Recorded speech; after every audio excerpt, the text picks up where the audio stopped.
దళిత CM, దళితులకు 3 ఎకరాలు, దళిత బంధు, అందరికి పోడు పట్టాలు, పతొక్కలకు డబుల్ బెడ్రూమ్ ఇండ్లు, ఉన్నకాడికి సర్కార్ కొలువులు, పేపర్ లీకులు, ఆత్రమాత్రం ప్రాజెక్టులు, ప్రగతి భవన్ ముంగట ముండ్ల కంచెలు, 6 లక్షల కోట్ల అప్పులు. ఓ ఇట్లా బొచ్చెడున్నాయి బీఆర్ఎస్ పార్టీ నుంచి పవర్ గుంజుకుంటానికి అని అందరు అనుకునే ముచ్చట. అయితే తెలంగాణను మస్తు డెవలప్ చేసినాము, అయినా మా పార్టీ ఎందుకు ఓడిపోయిందని ఒక దోస్తుని అడిగిండట రామన్న. ఇక ఆయన ఏం చెప్పిండంటే, అసూయ, ద్వేషం, ఆశ. కారోల మీద గంత కళ్ళం అంటే ఎవరుకున్నదో. అసూయ అంటే ఈ మల్లన్నాడు చూసినావు, అబ్బా అధికార పార్టీలకు రాగానే కొత్త కారు కొన్నాడు రా, కొత్త ఇల్లు కట్టిండ్రా. ఓ భాస్కర్ రావు గారు కొత్త అంగేసిండు, ఇదివరకు అంగి లేకుండా తిరిగినట్టు బ్రహ్మాండంగా ఉండే ఆయన ఇదివరకు కూడా. మరి అందరి సంపద పెరిగినప్పుడు ఒక టీఆర్ఎస్ సంపద మాత్రం పెరగొద్దట. కానీ అందరి సంపద రూపాయి పెరిగితే మనోళ్ళది 1000 పెరిగిందో ఏమో మరి.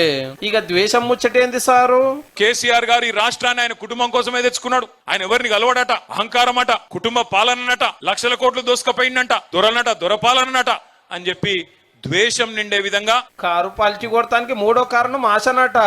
అదేంటంటే కేసీఆర్ 10,000 ఇస్తుండు కదా, నేను 15,000 ఇస్తా. కేసీఆర్ 1,00,000 రూపాయలు ఇస్తుండు కదా పెళ్లికి, నేను తులం బంగారం ఇస్తా. మొత్తం ప్రజలని ఆశ పెట్టి నీళ్లున్నాయి, కరెంట్ వచ్చింది, కడుపు నిండా అన్ని వచ్చినాయి, ఈ ఏడన పోతాయా అవి ఇంకేదో వస్తుందట మీదికెళ్ళి.